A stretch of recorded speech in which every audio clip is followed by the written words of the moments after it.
Vamos à palavra do Senhor, então. Eu gostaria que você lesse o que está escrito em 1 Samuel, capítulo 30. 1 Samuel, capítulo 30, nós vamos ler do versículo 1 ao versículo 6. 1 Samuel, capítulo 30, do verso 1 ao verso 6.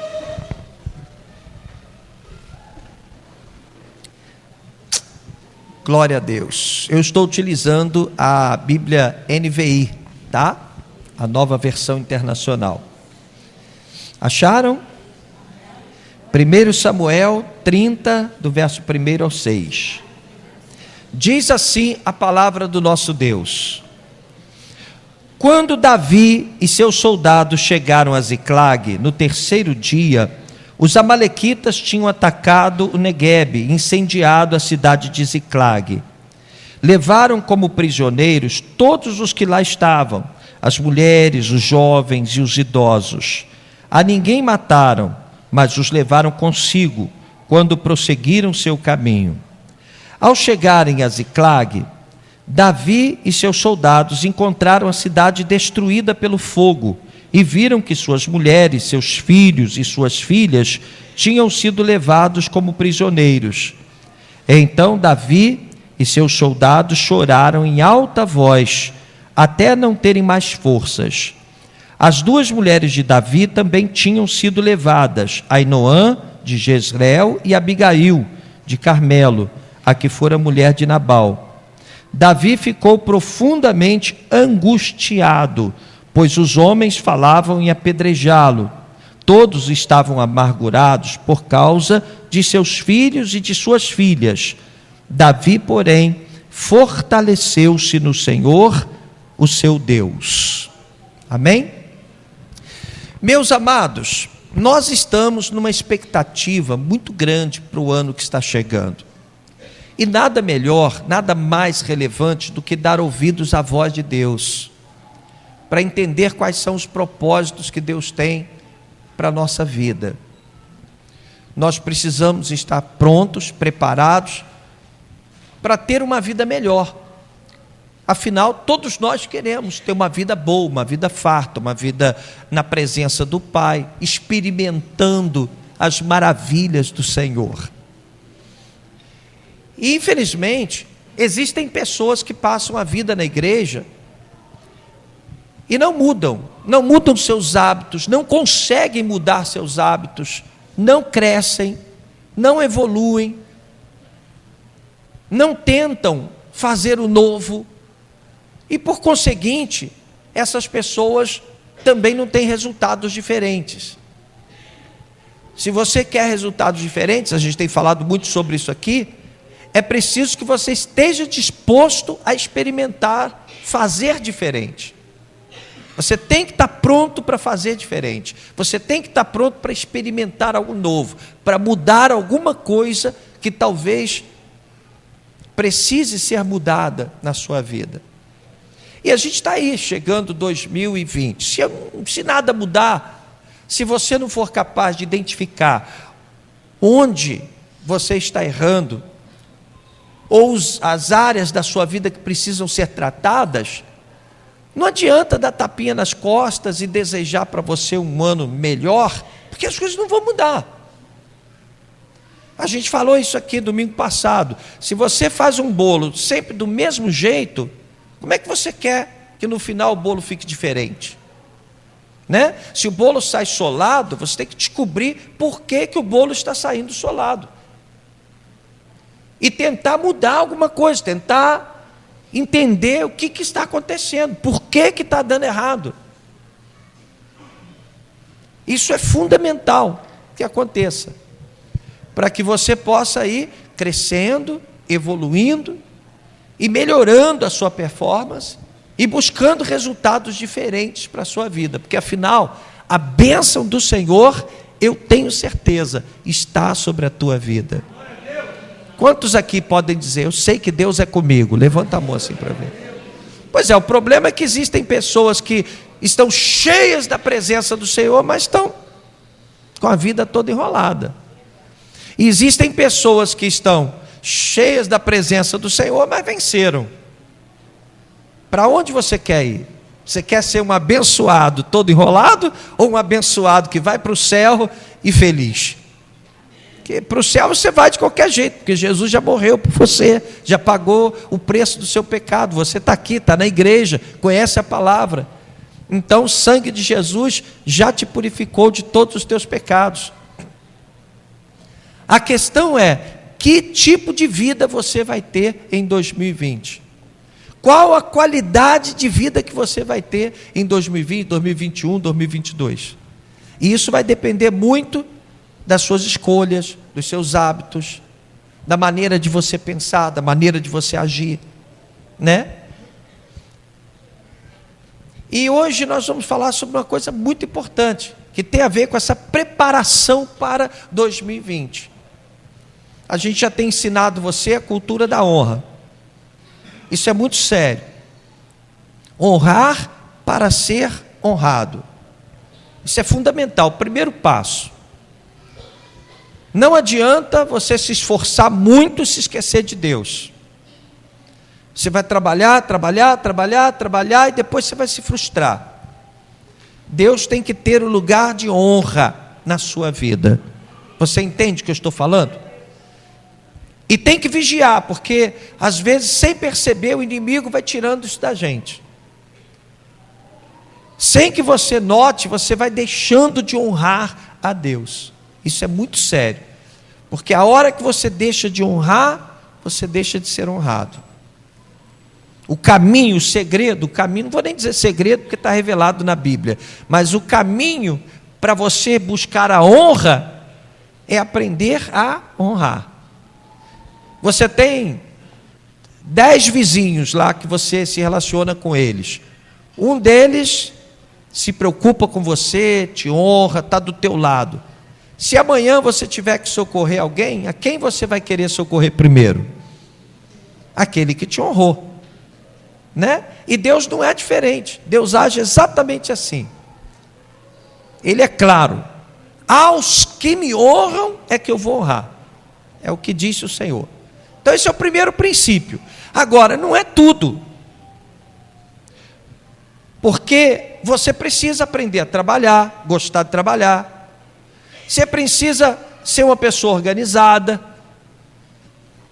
Uma pessoa desorganizada dificilmente vai conseguir vencer. Você precisa ser uma pessoa perspicaz, precisa discernir as coisas, ter equilíbrio. Tem uma série de coisas que, somadas, vão aumentar a possibilidade de sucesso para você. E hoje a gente vai falar de uma coisa tremendamente importante, que é a capacidade de você lidar com uma crise. Infelizmente, crises vão vir sempre. Não tem jeito. Você vai passar por crises. E eu acho que uma crueldade que muitas vezes a gente acaba fazendo sem perceber na igreja, é que a gente fala muito de vitória. E aí as pessoas muitas vezes ficam no Salmo 40 esperando a vitória e não se preparam para a guerra. E não se preparam para enfrentar um momento de crise, um momento de dificuldade. Às vezes as pessoas estão, né, você vê por que os casamentos acabam. Geralmente as pessoas planejam o que é bom, sonham, idealizam um casamento maravilhoso, mas não se preparam para enfrentar as crises que certamente virão no casamento. Às vezes as pessoas pensam no vestido, nos doces salgados, na festa, no glamour, e vivem naquela expectativa das maravilhas, né, do casamento, mas não se preparam para lidar com as adversidades que virão com o casamento. Então, se nós planejamos viver 2020 um ano de vitórias, um ano de conquistas, é importante que estejamos prontos para lidar com a crise. Ora, o que acontece quando você se depara com uma crise? A primeira coisa que acontece, você perde o controle emocional. É uma estratégia do inimigo, tirar o seu controle emocional. Eu montei uma empresa, alguns anos atrás, e essa empresa não deu certo. Eu aprendi demais, hoje eu entendo até quais foram os erros que eu cometi nessa empresa. Eu estava abandonando o ministério para cuidar da empresa. E Deus não aprovou isso. E eu sei que não foi o diabo que fechou a minha empresa, foi o próprio Deus. Porque eu larguei tudo na minha vida, larguei minha vida militar, abandonei tudo na minha vida para poder pregar o evangelho. E sem perceber, porque essas coisas acontecem quase que imperceptivelmente, eu estava abandonando o ministério para poder trabalhar na empresa. Eu nem vinha à igreja mais durante a semana, eu só passava aqui no domingo de manhã, pronto. Deus não aprovou. Mas o que eu quero te dizer é que eu passei uma das maiores crises da minha vida, porque eu comecei a dever muita gente.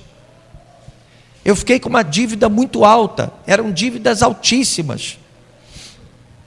Só um fornecedor de Minas Gerais, eu fiquei devendo muita coisa. E a pressão foi muito grande em cima de mim. Você não tem ideia das humilhações, das cobranças.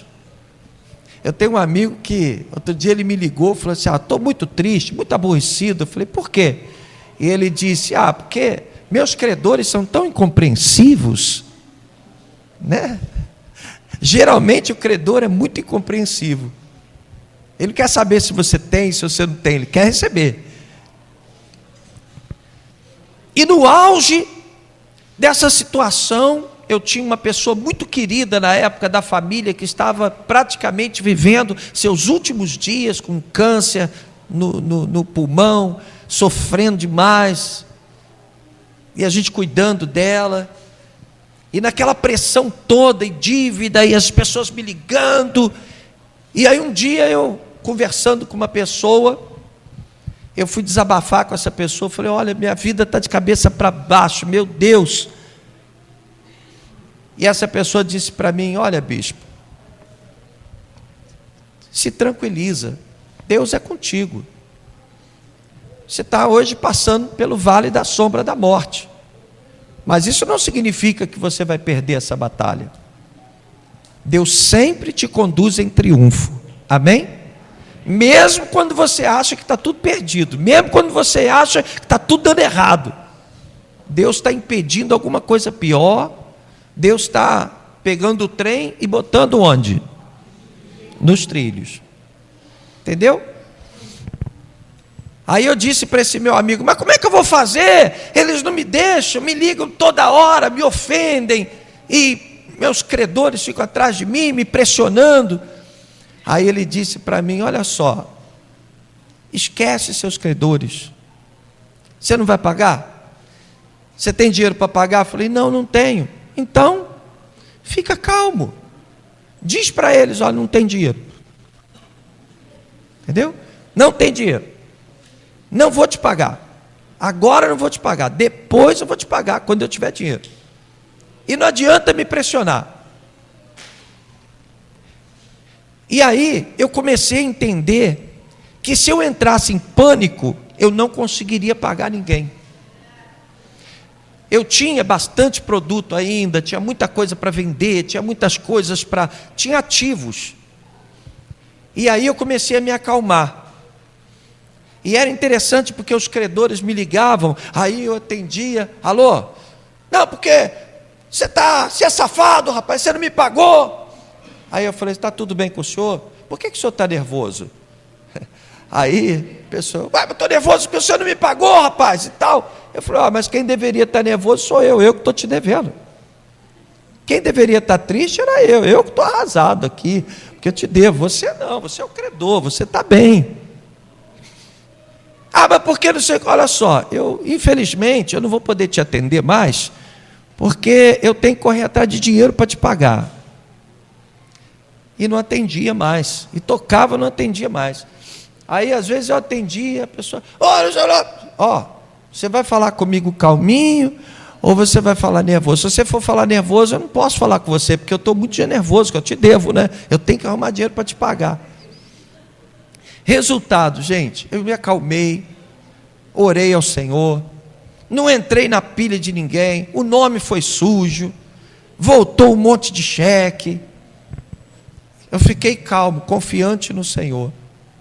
Depois, eu tracei um plano, friamente, comecei a vender os produtos, fiz promoção de produtos, comecei a vender produtos que estavam lá no depósito, o que custava R$20, eu vendia por 5, comecei a vender barato, comecei a fazer dinheiro, fui pagando todo mundo, conseguimos pagar tudo que tínhamos que pagar.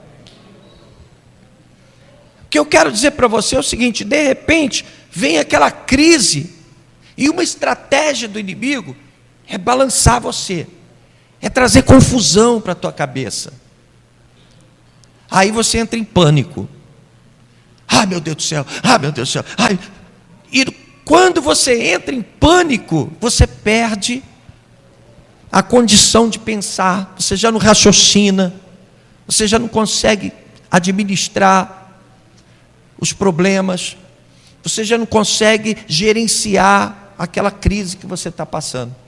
E aí, a coisa vai se agravando, vai piorando. Você consegue entender? Então, se nós queremos vencer em 2020, uma coisa que é fundamental é que tenhamos condições emocionais, psicológicas, tenhamos maturidade de manter a tranquilidade no momento de crise, porque as crises virão. Se você não tiver uma crise na área financeira, você vai ter uma crise de relacionamento, uma crise dentro da sua casa, com a família, você vai ter uma crise qualquer, porque elas virão. As crises só não virão o dia que você for para a glória. Quando você for para a glória, aí sim, não vai ter mais crise. Aqui, você vai lidar com problema de filho, você vai lidar com problema no casamento, você vai lidar com problema financeiro, você vai ter que lidar com problemas que envolvem a tua saúde física, você vai ter um monte de desafios, e você tem que estar com o pé no chão, tem que estar direcionado por Deus, não pode entrar na pilha, não pode perder o controle da situação, senão a vaca vai para o brejo. Diga comigo, a vaca vai para o brejo. Você está entendendo? Se você perder o controle, já era, aí não tem mais jeito. E aqui nós temos a história de Davi. Davi estava passando por uma fase muito, muito delicada, porque Saul, o rei Saul, estava perseguindo Davi, perseguia dia e noite, era um grande inimigo de Davi, queria matar Davi.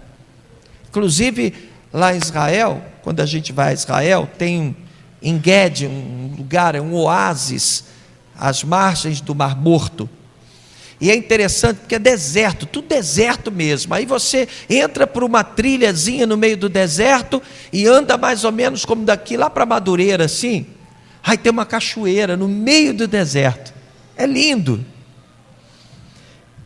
E essa cachoeira é o lugar onde Davi ficou muito tempo, lá no meio do deserto, escondido de Saul. Muito interessante, uma cachoeira, água limpinha, saindo do meio do deserto, muito interessante.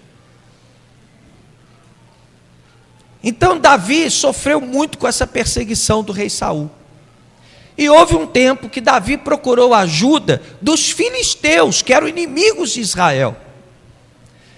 Não sei se você se lembra que Davi enfrentou Golias, e Golias era o quê? Filisteu, né? Quando era jovem, ele enfrentou o gigante Golias, que era filisteu. E agora a pressão foi tão grande, A perseguição de Saul foi tão tremenda que ele recorreu ao próprio inimigo. Ele foi até os filisteus e disse: olha, eu preciso de um lugar para ficar em paz. E aí os filisteus deram a ele autorização para ele ficar em Ziclag. A cidade de Ziclag se tornou a cidade refúgio de Davi. E Davi levou com ele um monte de homens que estavam infelizes, que estavam insatisfeitos, que também tinham dívidas, problemáticos. E ele juntou esses homens todos em Ziclag, com suas famílias, cerca de 600 homens. E aí, o que aconteceu? Um belo dia, Davi pegou os homens e saiu para suas batalhas, para suas andanças diárias, e vieram os amalequitas, um outro povo, invadiram, aproveitaram-se da ausência dos homens na cidade de Ziclag. Eles entraram e roubaram tudo, botaram fogo na cidade, destruíram a cidade, pegaram todas as mulheres, crianças, levaram todas elas cativas. E aí no final do dia, Davi, já cheio de problemas, porque teve que sair de Israel, pedir refúgio no território dos filisteus. Aí Davi vem, chegando ali no arraial dele, e quando chega lá, Ziclag está destruída. Cadê minhas mulheres? Naquela época o homem podia ter mais de uma mulher, ele tinha duas. Cadê minhas mulheres? Foram levadas. Levaram todas as mulheres, levaram todos os filhos, os netos, as crianças. Os amalequitas levaram tudo. E aí Davi passou a experimentar um momento de intensa, de profunda crise. Porque a situação era tão dramática que, diz a Bíblia Sagrada, que eles choraram até não terem forças mais para chorar. Quantas vezes você tem passado por isso, amado? E quantas vezes você ainda vai ter que passar por isso? Quantas vezes você já teve que chorar amargamente? Quantas vezes você ainda terá que chorar? Quantas lutas você ainda vai ter que enfrentar antes que terminem os seus dias aqui nesta terra? Jesus disse que este mundo jaz do maligno. A gente só vai ter paz quando a gente... paz total mesmo, sem problemas, só quando a gente for para a glória. Agora a gente tem que estar preparado para enfrentar essas situações. Amém, igreja? Amém. Se você está entendendo, dá um glória a Deus aí, dá? Você está entendendo? Você tem que estar preparado para enfrentar essas crises, sem se perder, sem se desesperar. E aí Davi, chorando ali por causa daquilo, a cidade pegando fogo, e as crianças, as mulheres foram levadas, e Davi ali, triste, chorando. Aí, de repente, os homens dele mesmo, esses homens que estavam com ele, ficaram com raiva e começaram a culpá-lo. Tipo assim: você que nos trouxe para cá, olha aí, levaram nossas mulheres, levaram os nossos filhos, levaram nossos netos. E começaram a se mobilizar para apedrejarem a Davi. Que situação, meu Pai do céu, que crise que Davi estava vivendo ali. Aí, o que Davi fez? Diz a Bíblia Sagrada, eu vou ler aqui, versículo 6. Davi, porém, fez o quê? Fortaleceu-se no Senhor, o seu Deus. Amém? Davi, porém, fortaleceu-se no Senhor, seu Deus. Quer dizer, ao invés de entrar em crise, em parafuso, ao invés de ter pena de si mesmo, ao invés de ter autopiedade, ai, tadinho de mim, olha, eu não esperava que isso acontecesse, meu Deus, fulano me traiu, eu não esperava isso dessa pessoa de jeito nenhum, meu marido me deixou, meu marido me traiu, ah, meu Deus, coitadinho de mim. Normalmente é o que nós fazemos. Normalmente, se você tem uma dívida, uma coisa que está te oprimindo, você começa a se perder, começa a entrar em pânico, você começa a perder o controle daquela situação. O que Davi fez? No meio daquela crise, ele se fortaleceu no Senhor. Diga para a pessoa que está aí perto de você, ele se fortaleceu no Senhor. No momento de crise, o que fez Davi? Ele se fortaleceu no Senhor.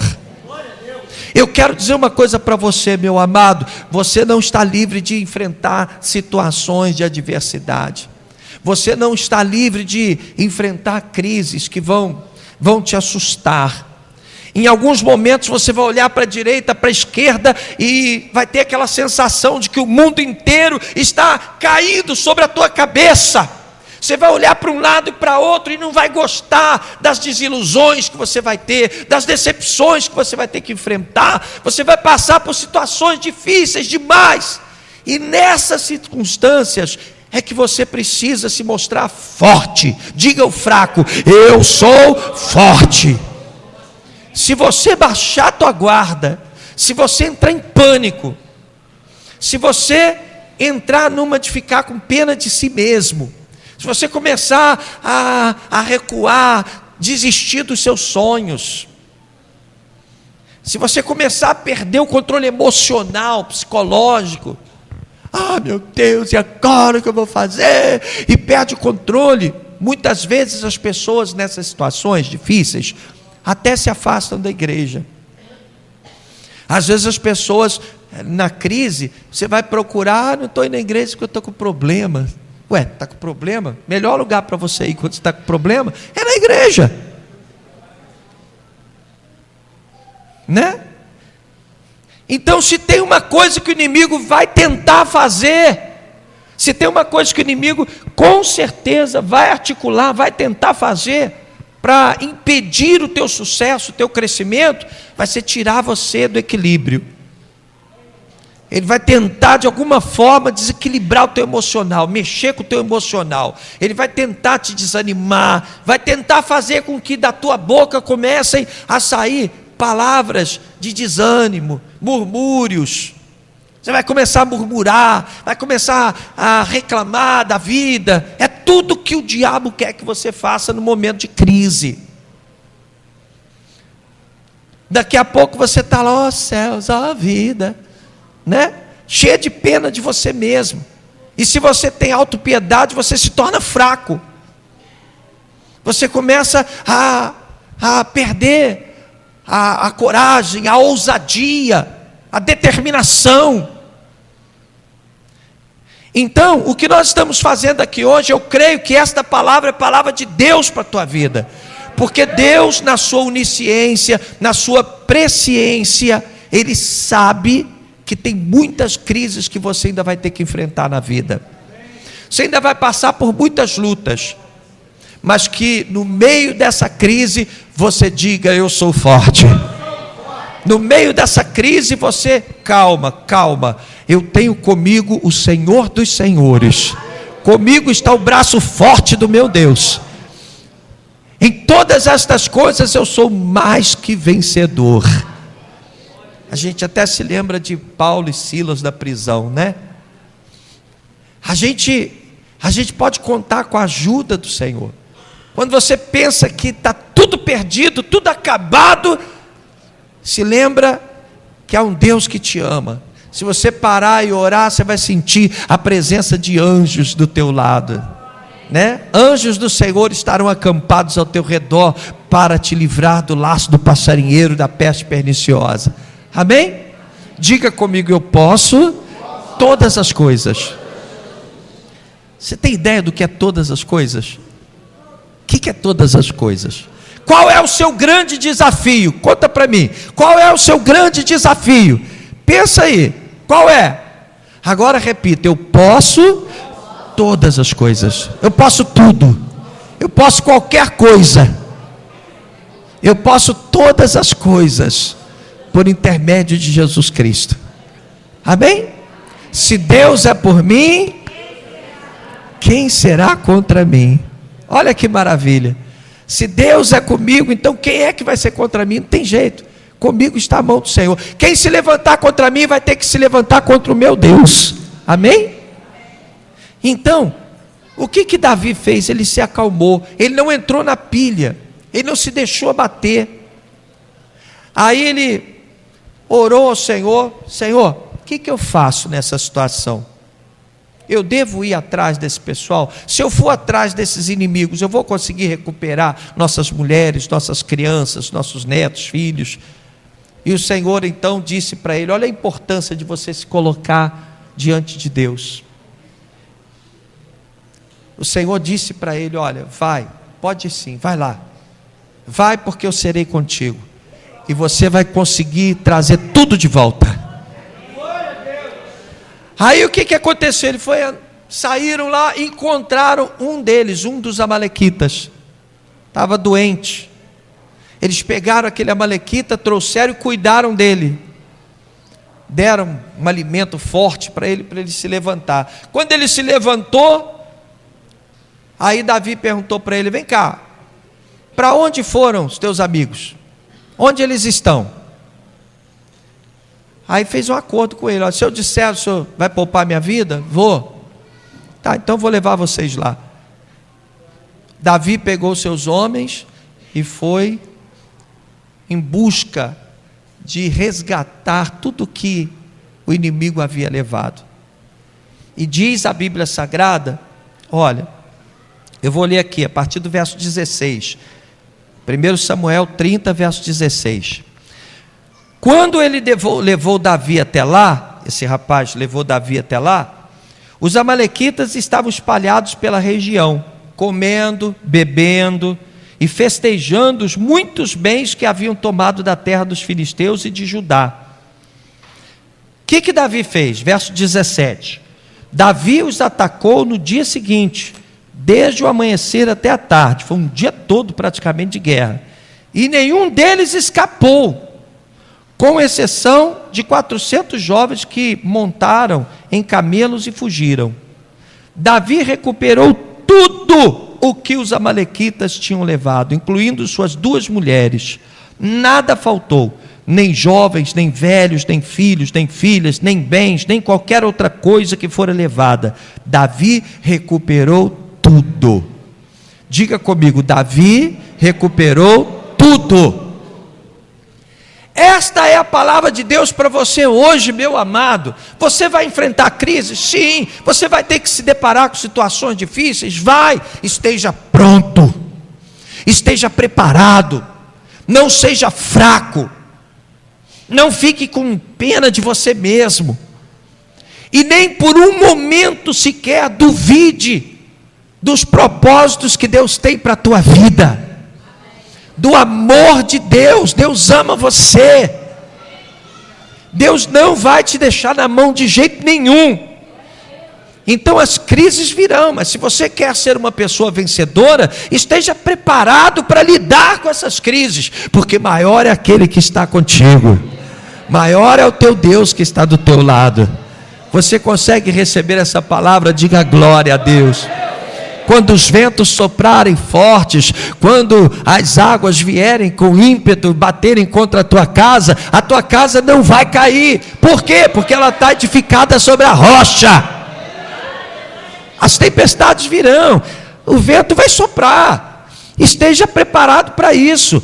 Não fica só esperando que vai ser tudo moleza, porque não vai. As coisas serão difíceis, porém você tem a certeza de que Deus está contigo.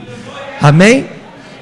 Então em 2020 esteja pronto para lidar com as dificuldades, porque Deus vai cuidar de você.